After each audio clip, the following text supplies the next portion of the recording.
She secretly photographed me on the street, then handed me the most beautiful picture of my life. A stranger's camera clicked before I even noticed her. She said the photo held a truth I'd been hiding. My father still doesn't know who I truly love. One photograph nearly destroyed everything I had built. She swore the picture would stay private. She was wrong. My mother had known my secret for 3 quiet years. I had to choose between silence and the life I wanted. Then, on the happiest day of my life, her camera clicked again. My name is Marin Hale, and I run a small bakery on a corner in Portland, Oregon, where flour dust settles on old windows and regulars know my coffee order by heart. I had built a careful, quiet life after leaving my hometown of Bend. A life with no room for secrets, or so I believed, until a stranger's camera found me on an ordinary Tuesday. It was raining lightly the morning I first saw her, crouched near the bus stop with a battered film camera pressed to her eye, aimed directly at me. I froze mid-step, flour still dusting my apron, feeling exposed in a way I couldn't explain, as if she'd caught something I hadn't shown anyone. "Sorry," she said, lowering the camera. Dark curls damp from the drizzle. "The light on you was too good to pass up." Her name was Josie Calloway, a freelance photographer who told me she wandered the neighborhood most mornings chasing what she called honest moments. I told her, half annoyed, that I hadn't consented to being anyone's honest moment, and she laughed like she agreed with me completely. She offered to delete the photo on the spot, but something in her offer felt like an invitation rather than an apology. Instead of deleting it, I asked to see it, and when she turned the screen toward me, I barely recognized my own face. In the photograph I looked unguarded, almost soft, the way I hadn't let myself look in front of anyone in years. "I'll print it for you," she said. "No charge. Consider it my apology for stealing something that wasn't mine to take." I gave her my bakery's address without thinking twice, telling myself it was only fair, only polite, nothing more than that. 3 days passed before she walked through my door holding a manila envelope, snow melting off her jacket, grinning like she'd been waiting. Inside the envelope was the photograph, printed on heavy matte paper, and beneath it a handwritten note that read simply, "You looked like you belonged to yourself." I didn't know what to say, so I offered her a cinnamon roll instead, and she stayed for 2 hours talking about light, film grain, and Portland's stubborn gray skies. She came back the next week, then the week after that, always ordering the same black coffee, always sitting at the same window table with her camera back. I started noticing things I shouldn't have. The way she tucked her hair behind her ear when she concentrated, the low hum she made when she liked a photo. My employee, Priya, teased me about the photographer with the crush, and I brushed it off, though my face burned hotter than the ovens ever did. One evening after closing, Josie asked if I'd let her photograph the bakery itself, the ovens, the flour clouds, the whole small world I'd built alone. I said yes before I'd finished thinking it through. And that night, watching her work, I understood I wasn't just letting her photograph the bakery. She noticed me watching her camera instead of my dough rising, and for a long moment neither of us pretended otherwise. "You're staring," she said softly, not looking up from the viewfinder. And I didn't deny it, not even to myself. Winter deepened into a rhythm of shared coffee, borrowed sweaters, and conversations that stretched long after the bakery lights dimmed each night. Josie told me about growing up in Ohio, about a father who stopped speaking to her the year she came out at 19 and never started again. I told her almost everything about myself except the one thing that mattered most, the thing I'd folded away since I was 17 years old. She never pushed, only listened. The way she photographed people patiently, without demanding they be anything other than what they already were. On a Sunday when the shop was closed, she brought her old camera and taught me to load film, our hands brushing over the spool longer than necessary.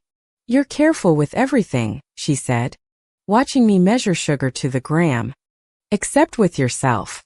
You never let yourself want things. I laughed it off. But the words sat in my chest like proof. Like she'd photographed something inside me I hadn't developed yet. That night, walking her to her car, I finally said the thing I'd swallowed for weeks. That I liked her. More than a friend should. Josie went very still. Then smiled the way she did when a photograph turned out exactly right. Unplanned and perfect at once. I've liked you since the day I stole your photo, she admitted. I just didn't want to scare you off before you were ready. She kissed me there under the street lamp, rain misting around us. And for the first time in years I stopped counting the cost of wanting something. We didn't call it dating at first.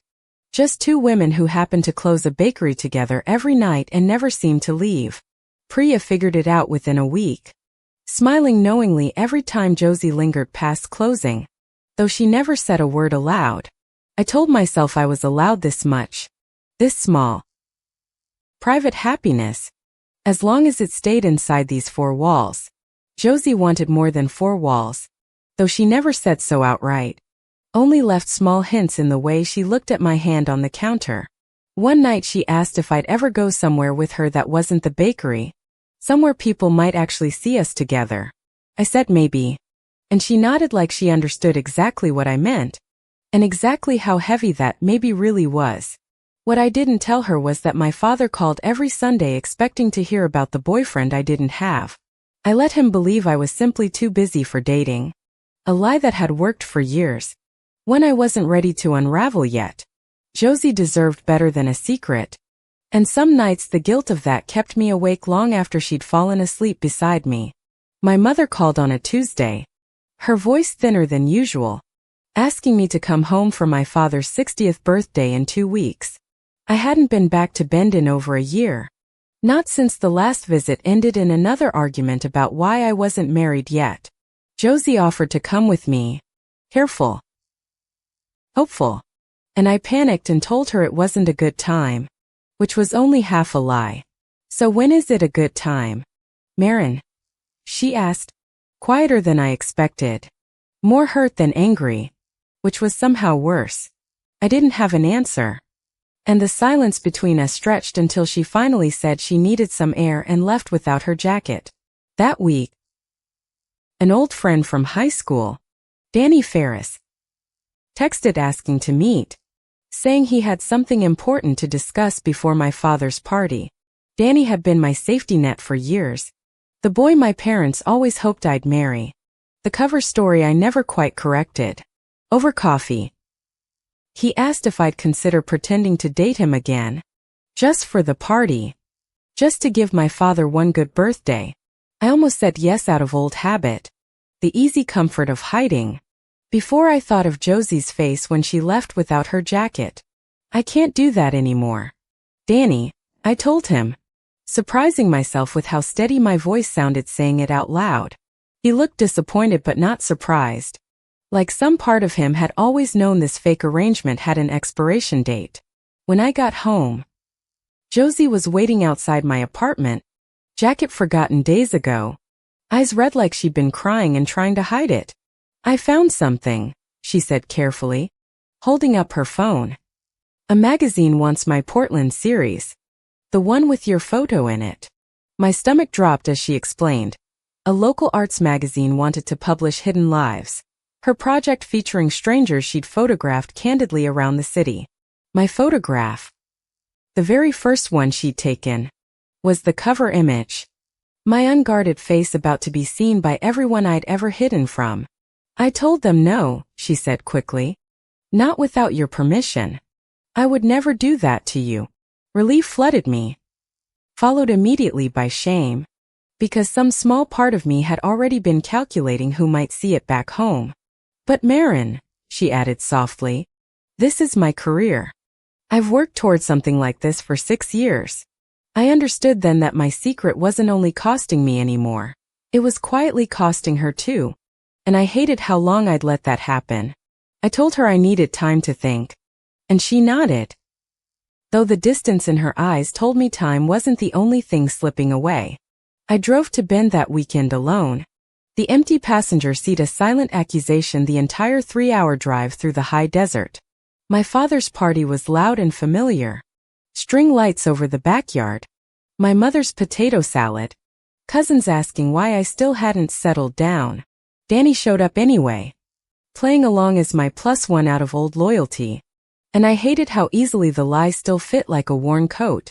My mother pulled me aside near the dessert table, her eyes sharper than I remembered, studying my face like she was reading a book she already knew. "You've seemed different lately," she said. "Lighter. Somehow." "Is there someone, Marin? Someone you haven't told us about?" My heart stopped. Certain this was the moment everything unraveled.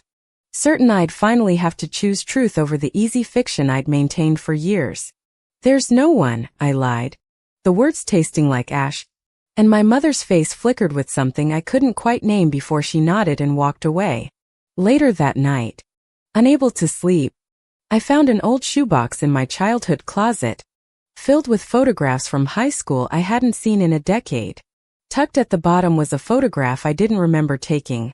Me and my college roommate, Elise, holding hands at a summer festival, years before Josie. On the back, in my mother's handwriting, was a single line. "I always hoped you'd find someone who made you smile like this again." I stared at the words until sunrise, realizing my mother might have known, or guessed, far longer than I'd ever let myself imagine.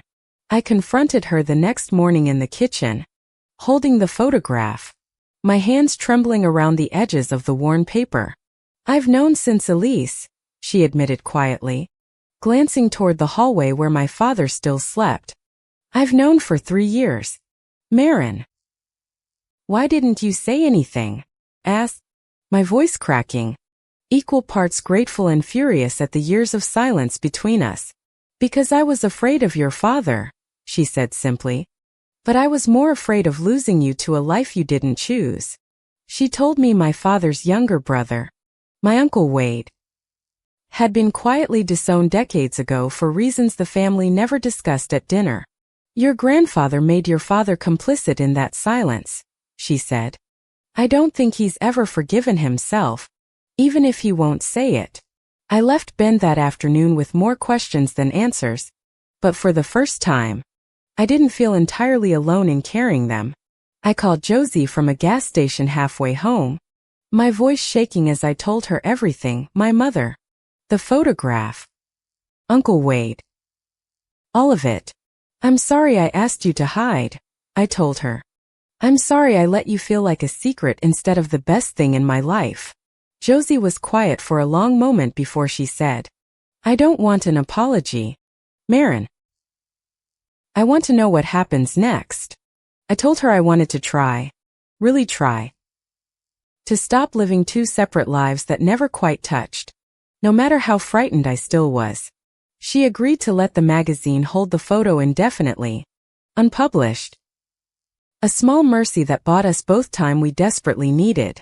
For a few weeks, things felt almost easy again, closing shifts together, film developing in her cramped apartment darkroom, quiet mornings that felt like practice for a real life. Then my father called, his voice strange and tight, asking me to come home again, this time without explaining why. I arrived to find my mother in the hospital. A sudden cardiac episode the doctors were still working to fully understand and stabilize. My father sat in the waiting room looking smaller than I'd ever seen him. His hands folded so tightly his knuckles had gone white. "She's been hiding how tired she's been," he said. "I should have noticed sooner. I should have paid more attention to the people I love." Something in the way he said it made me wonder if he was talking about more than just my mother's exhaustion. Josie drove 3 hours to be there. Arriving quietly in the waiting room, sitting beside me without asking permission, simply being present. My father looked at her, then at me, then at the careful space between our hands that wasn't quite touching, and said nothing at all. My mother woke the next morning, weak but stable, and the first thing she asked for was tea and to see Marin's friend. I introduced Josie as my girlfriend for the first time out loud. In a hospital room. My voice barely above a whisper. Bracing for impact. My mother smiled faintly and said, "Finally," while my father's expression remained unreadable, carved from something older and heavier than surprise. He left the room without a word, and I chased after him into the hallway, certain I already knew the shape of what came next. "How long?" he asked, not turning around. His voice rough in a way I'd never heard from him before. 2 years since I knew for certain, I said. Longer than that if I'm honest about when I started running from it. He was quiet for a long time, staring at the fluorescent hospital lights, before he finally spoke again. Barely audible. "My brother Wade wrote me a letter once. Before he died," he said. I never answered it. I've regretted that every day since. "I'm not asking you to answer a letter," I told him gently. "I'm just asking you not to let me become another Wade." He didn't say he accepted me that day, only that he needed time, and I told him I understood, though it broke something open in me anyway. Josie and I drove back to Portland separately from my father, the 3-hour silence between us on the phone heavier than any argument we'd ever had. 2 weeks later, the magazine's arts editor called again, this time with a firmer deadline, needing an answer about Hidden Lives before the season closed. Josie told them no again, without hesitation, and I finally understood how much of her own future she'd been quietly setting aside for me. That realization sat uneasily in my chest, because loving someone shouldn't mean asking them to shrink their own life to fit inside mine. I called the editor myself the next morning, my hands shaking, and told her I'd allow the photograph to be published after all. Josie was stunned when I told her, searching my face for the catch. The fear. The fine print she assumed must be hiding underneath. "I'm tired of being someone's secret," I said.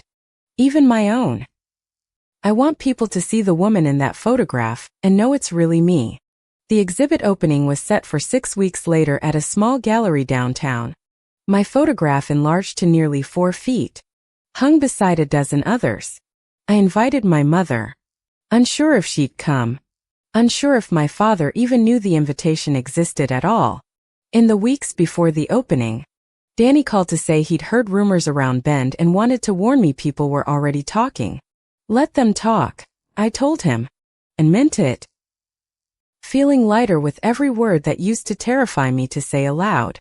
My mother texted 3 days before the opening. "Your father and I are coming," he insisted, though he won't say why yet. I read that message 4 times, trying to decide whether to feel hopeful or brace myself for one more disappointment. Josie spent the days before the opening barely sleeping, adjusting prints, second-guessing the sequence, terrified this project would somehow still cost us everything. "It's just a photograph," I reminded her one night, though we both knew by then it had never really been just that. The night before the opening, my sister Callie called out of nowhere, a voice I hadn't heard in almost 2 years since our falling out. "Mom told me everything," she said. "I'm coming to the gallery. I should have called you a long time ago. Marin." Callie and I hadn't spoken since a bitter argument over our father's business, an old wound neither of us had ever properly addressed. Hearing her voice again felt like another photograph developing slowly, an old image finally becoming clear after years in the dark. The morning of the opening, I woke early, unable to eat, pacing my apartment while Josie tried to calm me with terrible jokes about film grain.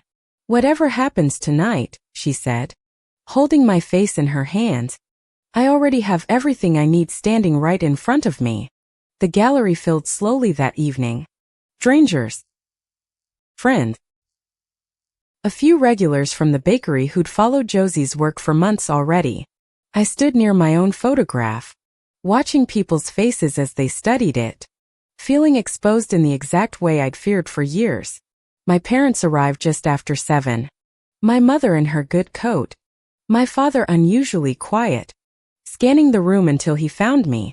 He walked straight to the photograph first, studying it for a long time before he even looked at me standing beside it. You do look like you belong to yourself, he said finally. Echoing words he couldn't have known Josie once wrote on the back of an envelope.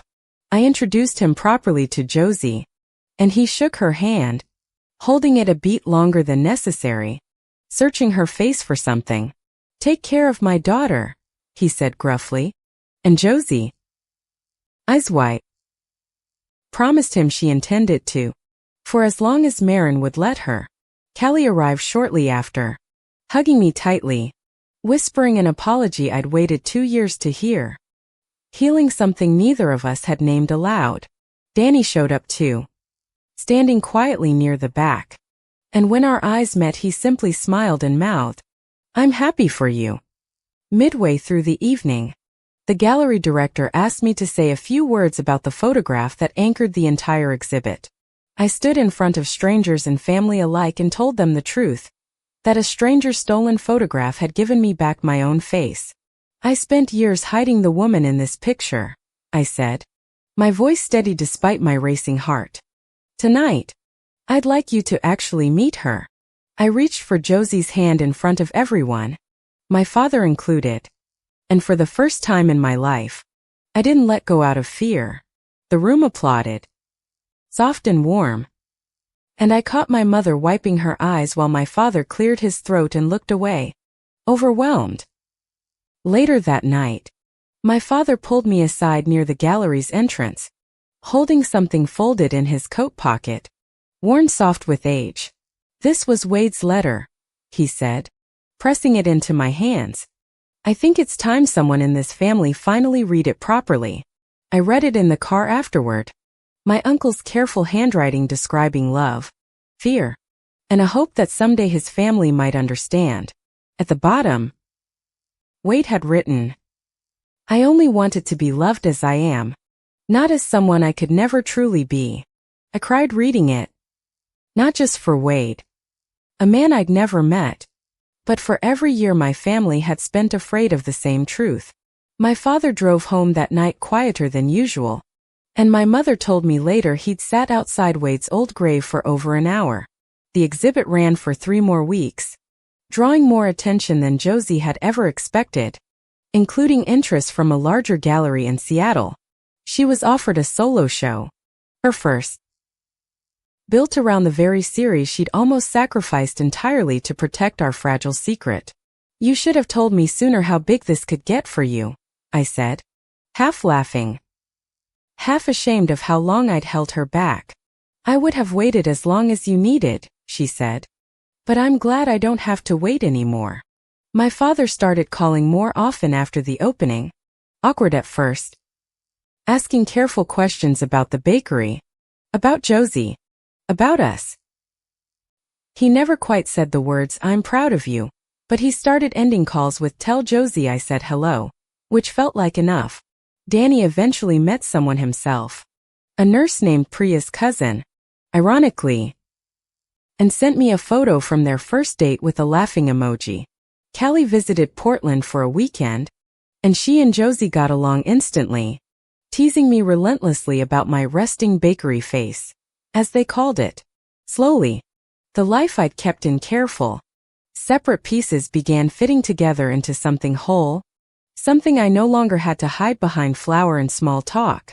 Josie moved into my apartment that spring, her darkroom equipment slowly colonizing my spare bedroom, chemical smells mixing with the bread I baked at dawn. We didn't rush anything. Content simply to exist together openly. Something that had felt impossible only a year before that rainy sidewalk photograph.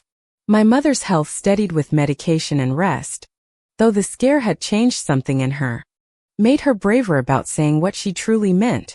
I should have told your father about Elise back then, she admitted once. Maybe he would have had more time to come around. You can't carry that guilt, I told her. We're here now. That's what matters most to me. One evening, sorting through Josie's old contact sheets, I found the very first roll of film from the day we met. Dozens of candid shots of strangers. Buried among them was a second photo of me I'd never seen, taken seconds before the famous one. Mid-laugh at something on the street. Why didn't you show me this one? Asked. And she smiled, tracing the edge of the print with her thumb. Because the other one caught who you were becoming, she said. This one is just who you already were. I liked watching you get there. A year after the exhibit, Josie proposed on the same street corner where she'd first raised her camera to my face without asking. She didn't have a ring ready, only her old film camera, and asked if she could take one more photograph before I answered. I said yes to the photograph, and then, laughing through tears, said yes to everything else standing right in front of me. We called my parents that night, and my father, gruff as ever, said only, "Well, it's about time," before his voice cracked slightly on the line. My mother cried happily, already planning what she called the good potato salad, for whatever celebration we eventually decided to have. Callie insisted on planning the shower, and Danny offered, half joking, to walk me down whatever aisle we ended up choosing. We planned a small wedding in the backyard where I'd grown up. The same string lights from my father's birthday party rehung for the occasion. My father asked if he could walk me partway before handing me off to no one. Just because I want to, he explained simply. Uncle Wade's letter sat framed on a small table near the guest book, a quiet tribute my father had insisted on including himself. Josie wore her grandmother's brooch, the only piece of family jewelry that had survived her own complicated relationship with home.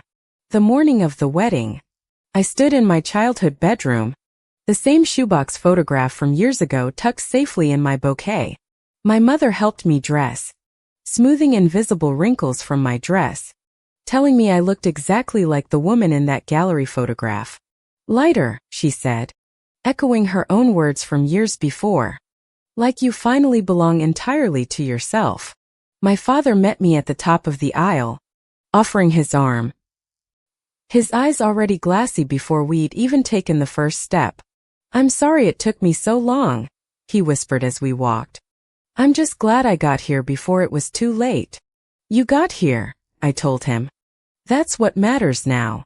Josie waited at the end of the aisle in a pale blue suit, camera bag conspicuously absent for what she called the one day I refused to hide behind a lens.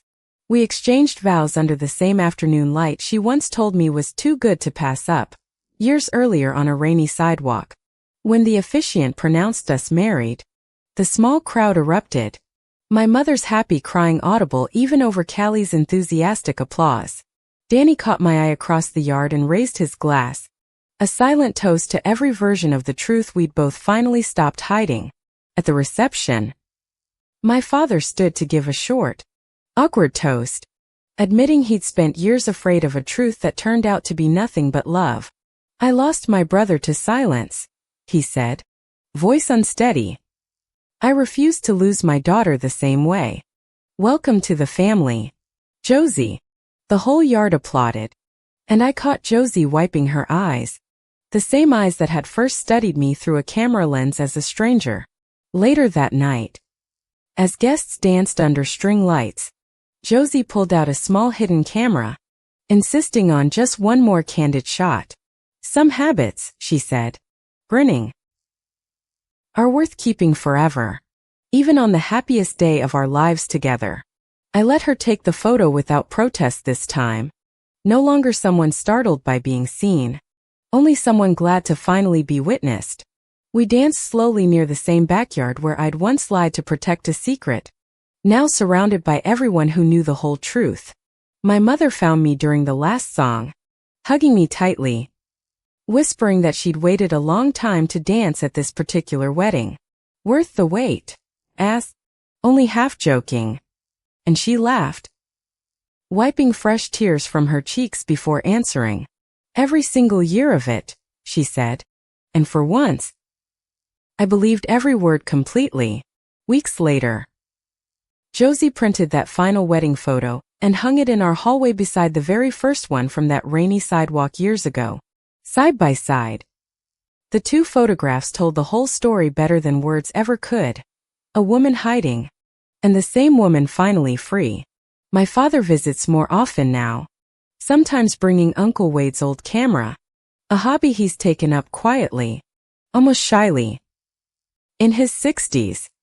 My mother keeps a copy of the gallery photograph on her nightstand, telling visitors proudly, "That's my daughter. Isn't she lovely?" Callie and I talk every week now. Old wounds mostly healed. Our history rebuilt one honest conversation at a time.